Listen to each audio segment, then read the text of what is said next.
그래서 중요한 것은 여기서 아주 대상이라는 것이 중요한 기와들 가지고 있습니다. 통일사상을 보면 이렇게 말하죠. 인간은 먼저 대상 교기에 있다가 다음에 주체 교기에도 서게 된다. 이 말을 간단하게 설명하자면 우리 모두가 어렸을 때 국민학교 들어갔을 것입니다. 초등학교죠. 초등학교 1학년 가장 낮은 학년입니다. 그게 어떻게 보면 가장 막내 대상 교기에 있겠죠. 그러나 그 대상 교기에 있었던 게 2년, 2년, 3년 이렇게 지나가면서 6학년이 되면 최고 학년이 됩니다. 학생 입장에서는 가장 높은 주체적 입장이 되고 운동회를 한다, 무슨 회를 한다 할 때 중심적 역할을 하게 됩니다. 주체가 된다는 것이죠. 그런데 6학년을 졸업하고 나면 다시 중1이 됩니다. 가장 막내가 되는 거죠. 이런 식으로 해서 인간은 먼저 대상 교기에서부터 시작하고 점점 주체 교기로 올라가게 됐다라는 것입니다. 대학교에 들어가는 것도 그렇고 대학교에서 졸업하고 취직을 한다 할 때도 신입 사원이 되는 거죠. 어쨌든 가장 먼저 시작할 때는 대상 교기로부터 시작해서 점점 어떤 의지에 따라서 주체 교기도 가져오게 됩니다. 이런 관점에서 볼 때 주체 의식은 대상 의식의 기반 위에 세워지는 것이 본연의 모습이다 라고 결론 내리고 있습니다. 대상 의식이 없는 주체 의식은 완전히 자기 중심적인 생각, 세계고 이기주의일 수도 있다는 것입니다. 그러니까 먼저 대상 의식이 있어야 주체 의식도 맞는 것이다 라는 것이죠. 통일사상에서는 대상 의식의 심적 태도를 구체적으로 말하고 있습니다. 가장 기본이 되는 것은 어떤 사람이든지 간에 하나님 앞에는 대상이 될 수밖에 없습니다. 그래서 하나님을 모시는 마음, 하나님을 모시고자 하는 그 마음 자체는 대상 의식으로 나오는 심적 태도다 라고 말하고 있고, 이거는 어떤 사람이든지 간에 가지고 있어야 할 기본적인 자세다 라고 말할 수가 있겠습니다. 그리고 나라에 대한 충성심, 그리고 부모에 대한 효성심, 그리고 상사, 윗사람에 대한 존경심, 복종심, 그리고 많은 전체를 위한 봉사심, 이런 마음들은 기본적으로 대상의식으로 나오는 마음으로 그 마음 때문에 조직 전체가 하나가 될 수가 있다는 거죠. 중심성을 가지고 있기 때문에.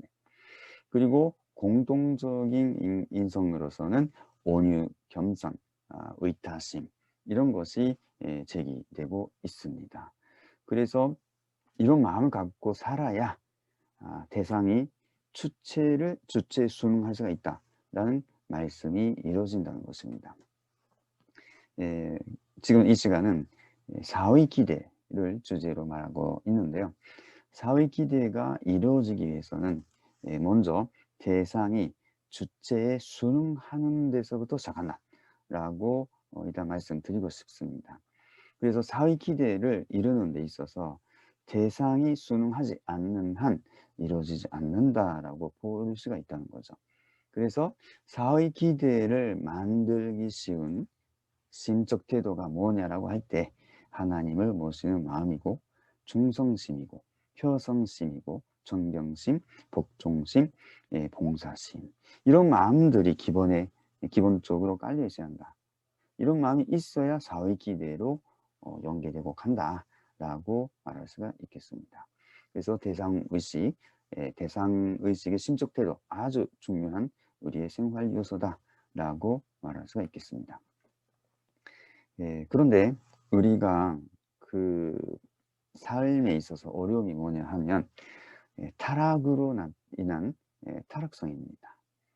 아버님의 말씀 확인해 보겠습니다. 보시면 그러면 타락이 뭐냐? 주체와 대상 개념이 잘못된 것입니다. 타락의 원인은 주체와 대상 개념이 그릇된 것입니다.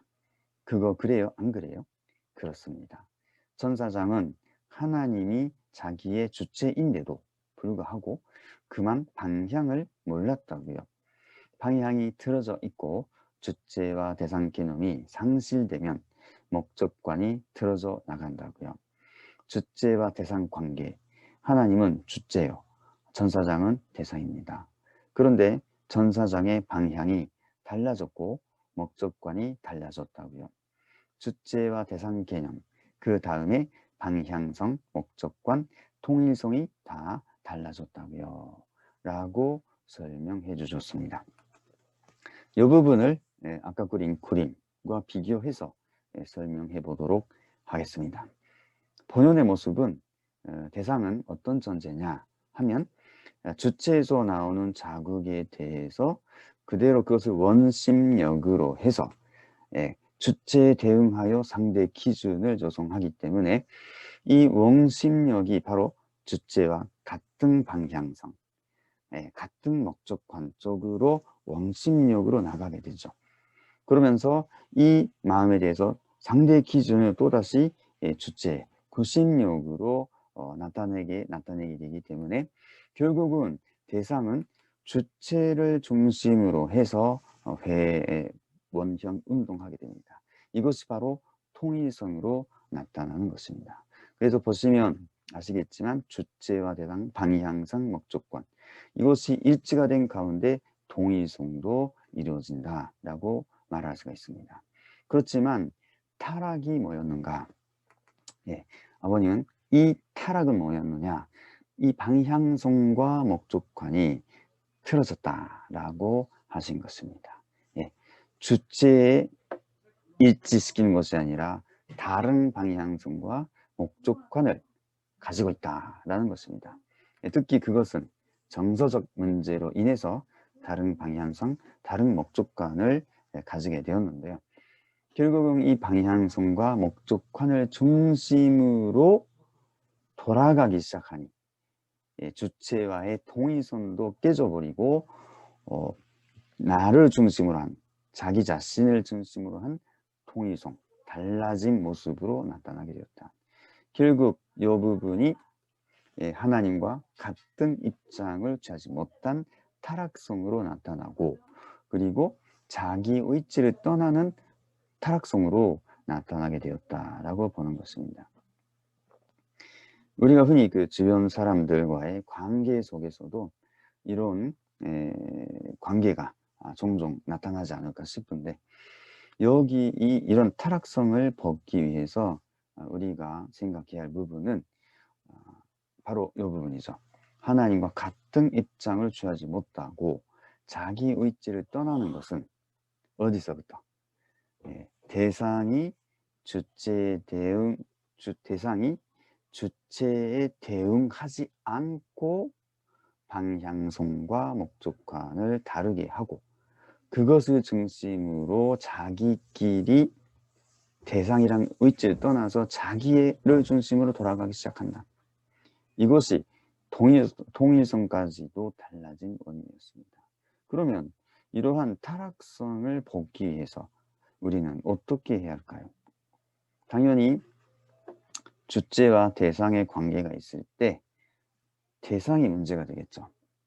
대상이 어디까지나 주체에 대응하여 상대 기준을 조성하는데, 여기서부터 하나님과 같은 입장을 취하는 방향성이 나오는 거고, 자기 의지를 떠나는 방향성이 나오게 되는 것입니다.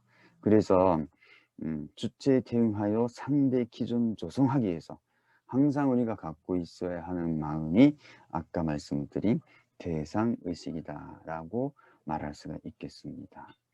그래서 사회기대를 만들자, 사회기대 이루어야 하는과 같이 있을 것 같던데, 사회기대를 이루기 위해서는 우리가 항상 아까 통일사상 쪽으로 제시한 그런 심적 자세, 태도를 갖고 있어야 한다. 대상의식을 항상 갖고 있어야 한다 라고 말씀드릴 수가 있습니다.